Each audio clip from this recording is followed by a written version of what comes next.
అందరికీ నమస్తే. జోగి రమేష్, ఈయన్నే రోగి రమేష్ అని కూడా ఆంధ్రప్రదేశ్ రాష్ట్ర ప్రజలు అంటారు. ఈయన గతంలో అధికారంలో ఉండేటప్పుడు ఆనాటి ప్రతిపక్ష నేత చంద్రబాబు నాయుడు గారి ఇంటిపైకి గూండాలు నేసుకొని పోయి వెళ్ళి గూండాయిజం చేసిన వ్యక్తి ఈ జోగి రమేష్. అదేవిధంగా నాడు మంత్రిగా, శాసనసభ్యుడిగా పబ్లిక్ మీటింగ్స్లోనే నోటికి ఏదొస్తే అది పచ్చి బూతులు, జగన్మోహన్ రెడ్డి మెప్పు కోసం పచ్చి బూతులు మాట్లాడిన వ్యక్తి ఎవరు? ఈ జోగి రమేష్. ఈరోజు అధికారం పోయినా ఈరోజు కూడా బూతులు నోటికి ఏదొస్తే అది మాట్లాడుతూ ఉన్నాడు. ఇతను గతంలో లిక్కర్ వ్యాపారం, కల్తీ లిక్కర్ వ్యాపారం, కల్తీ సారా వ్యాపారం చేసిన వ్యక్తి ఈ జోగి రమేష్.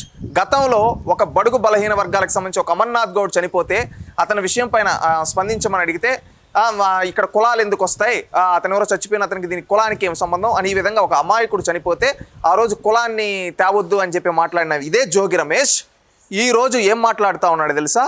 కులం గుర్తుకొచ్చింది ఇతనికి. ఇతను స్కాములు చేశాడు. ఆ రోజు ఇతను ఏదైనా పని చేయాలన్నా కానీ వాళ్ళ కులం సంఘాల దగ్గరనే డబ్బులు తీసుకున్న వ్యక్తి ఎవరు? ఈ జోగి రమేష్. తన నియోజకవర్గంలో చెరువులు ఇవి అవి అన్ని కమిషన్లు తీసుకొని పనులు, ఎవరికి ఉచితంగా ఒక పని చేసినోడు కాదు, కమిషన్లు తీసుకొని పనిచేసిన వ్యక్తి జోగి రమేష్.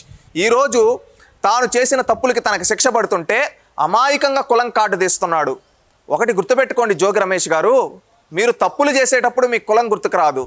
ఈరోజు తప్పులన్నీ బయటపడిన తర్వాత చట్ట ప్రకారం శిక్షణ ఇస్తే మీకు రక్షణ కవచంలా కులాన్ని వాడుకోవాలంటే గుర్తుపెట్టుకోండి, మీ కులం వాళ్ళే మీకు సమాధి కడతారు.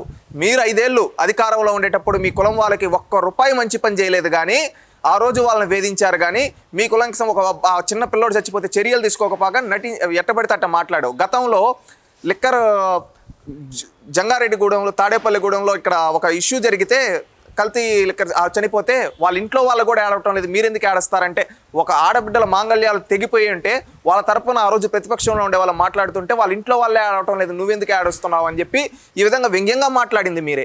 ఈ విధంగా ఇన్ని సందర్భాల్లో మాట్లాడిన మీకు ఈరోజు కులం గుర్తొచ్చిందా? ఆంధ్రప్రదేశ్ రాష్ట్రంలో ఉండే ప్రజలందరూ కూడా ఆలోచించండి. ఈ నీచుడు, ఈ జోగి రమేష్ గతంలో ఎన్నో తప్పుడు పనులు చేశాడు. ఇన్ని తప్పుడు పనులు చేసినప్పుడు ఆయన కులం గుర్తుకు రాలా. ఈరోజు ఆ తప్పుడు పనులకి చట్ట ప్రకారంగా శిక్ష పడుతూ ఉంటే కులం గుర్తుకొచ్చింది. ఇలాంటి వ్యక్తులు ఏం చేయాలి? రాష్ట్రంలో ఉండే ప్రజల ఆలోచన. ఈరోజు జగన్మోహన్ రెడ్డి కూడా అంటా ఉన్నాడు, ఈ విధంగా బీసీలని ఈ విధంగా అరెస్టు చేస్తూ ఉన్నారు అని చెప్పి. ఇన్ని తప్పులు చేసి ఇన్ని బూతులు మాట్లాడినప్పుడు ఆ రోజు కులం గుర్తుకు రాలేదు, కానీ ఈరోజు కులం కార్డు తీస్తూ ఉంది. సాక్షి కూడా ఒకటి అడుగుతున్నాం, జగన్మోహన్ రెడ్డి గుర్తుపెట్టుకో, అరెస్ట్ అయినప్పుడు రెడ్డి నేత అరెస్ట్ అని ఎందుకు పెట్టలేదమ్మా చెప్పండి.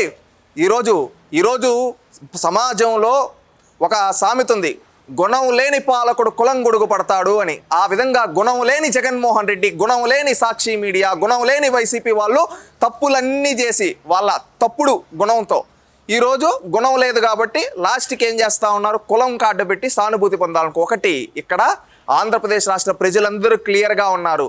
తప్పు చేసిన జోగి రమేష్ అయినా, తప్పు చేసిన అంబట్టి రాంబాబు అయినా, తప్పు చేసిన జగన్మోహన్ రెడ్డి అయినా, తప్పు చేసిన నందిగామ సురేష్ అయినా, తప్పు చేసిన పిన్నెల రామకృష్ణారెడ్డి అయినా, తప్పు చేసిన వల్లభనేని వంశీ అయినా, కొడాలి నాని అయినా, పేర్నాని, వీళ్ళకి ఎవరికి కులాలు లేవు, వీళ్ళు తప్పుడుగాళ్ళు, వీళ్ళని చట్ట ప్రకారంగా శిక్షించండి అని చెప్పి ఈరోజు ఆంధ్రప్రదేశ్ రాష్ట్ర ప్రజలు చెప్తున్నారు. ఎందుకంటే వీళ్ళు అధికారంలో ఉండేటప్పుడు కులాలు చూడలా, అందరినీ అన్ని వర్గాల్ని వేధించారు. అందుకని ఇలాంటి వాళ్ళకి శిక్ష పడాలి. ఈరోజు వీళ్ళు కులం వాడాలనుకుంటే మేమే కుల బహిష్కరణలు చేస్తామని ఆ కుల సంఘాలు అంటూ ఉన్నాయి. అది గుర్తుపెట్టుకోండి.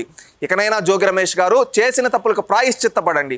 అంతేగాని నువ్వు ఇంకా రెచ్చిపోయి మాట్లాడు. నిన్న కూడా ఏదో చిప్పు దొబ్బింది ఇలాంటివి మాట్లాడుతున్నావు. గుర్తుపెట్టుకో, 80 రోజులు జైల్లో ఉండొచ్చి నీకు చిప్పు దొబ్బినట్టుంది, కొవ్వు తగ్గిస్తా అని మాట్లాడుతూ ఉన్నారు. గుర్తుపెట్టుకోండి, మీ ఆ కొవ్వు మాటలు తగ్గకపోతే ప్రజాస్వామ్యంలో ప్రజలే, మీ కృష్ణా జిల్లా ప్రజలే మీ కొవ్వు కరిగిస్తారు. గుర్తుపెట్టుకోండి. ఇకనైనా ఈ కొవ్వు మాటలు, బలుపు మాటలు వద్దు. ప్రజాస్వామ్యంలో వీటిని హర్షించరు. మీరు టాపిక్ డైవర్షన్ల కోసం ఈ విధంగా మాట్లాడితే ప్రజలు మిమ్మల్ని చితగ్గొడతారు. అందుకని ఇకనైనా హుందాతనమైన రాజకీయం చేయండి, ప్రజలకు ఉపయోగపడే రాజకీయం చేయండి, ప్రజలకు మంచి చేసేదానికి రాజకీయాలు చేయండి. అంతేగాని బలుపు మాటలతో, బలుపు కథలతో తోలు తీస్తాం, బ్రెయిన్ చిప్పు దొబ్బిందా అంటే మీకు దొబ్బింది కాబట్టి చిప్పు ఈ విధంగా మాట్లాడుతున్నారు. మీ బలుపుని కొవ్వును కూడా ప్రజలు ప్రజాస్వామ్యబద్ధంగా తగ్గిస్తారు. హుందాతనంగా మాట్లాడడం నేర్చుకోండి. ఎందుకంటే భాష ముఖ్యం రాజకీయాల్లో. నేను ఎట్లా పడితే అట్లా మాట్లాడతా అంటే నాలికి చీరేస్తారు ప్రజలు ప్రజాస్వామ్యంలో. అందుకని అది గుర్తుపెట్టుకోవాలి ఎప్పుడు కానీ. మీరు చాలా పెద్దవాళ్ళ వయసులో, అంతేగాని రేపు తప్పులు మాట్లాడేసి రేపు అరెస్ట్ చేసే ముందుగా నేను బడుగు బలహీన వర్గాల వాడిని అంటే తాట తీస్తారు బడుగు బలహీన వర్గాలు. ఎందుకంటే మీరు అధికారంలో ఉండేప్పుడు ఎంతో మంది బడుగు బలహీన వర్గాల్ని వేధించారు. ఆ ఉసిరే యమపాసమై నీ మెడకు చుట్టుకుంది. ఆ రోజు నువ్వు జగన్మోహన్ రెడ్డిని నిలదీసునుంటే మా అమర్నాథ్ గౌడ్కి అన్యాయం జరిగింది, నువ్వు ఎందుకు న్యాయం చేయలేదు జగన్మోహన్ రెడ్డి అంటే ఈ రోజు నీ కులం వాళ్ళని కడ్డగా నిలబుంటా. ఆ రోజు నువ్వు గేలి చేసి మాట్లాడావు. ఆ రోజు కల్తీ సారా వల్ల ఎంతో మంది చనిపోతే ఆ రోజు కనీసం నువ్వు వాళ్ళకి అండగా నిలబడకపోగా వాళ్ళని గేలి చేసేటట్టు మాట్లాడావు. చూడు, ఇన్ని సందర్భాల్లో నీ సామాజిక వర్గానికి అవసరమైన ప్రతిసారి నీ సామాజిక అండగా నిలబడుకుని గేలి చేసి ఈ రోజు నువ్వు చేసిన తప్పులకి నీ సామాజిక వర్గం అండగా నిలబడాలా అని ఆంధ్రప్రదేశ్ రాష్ట్ర ప్రజలు, నీ సామాజిక వర్గం వాళ్ళు ఇక్కడైనా ఇలాంటి కుల రాజకీయాలు ఆపి నీతిగా రాజకీయాలు చేయండి. ప్రజలు హర్షిస్తారు, లేకపోతే ప్రజాస్వామ్యబద్ధంగా సమాధి కడతారు.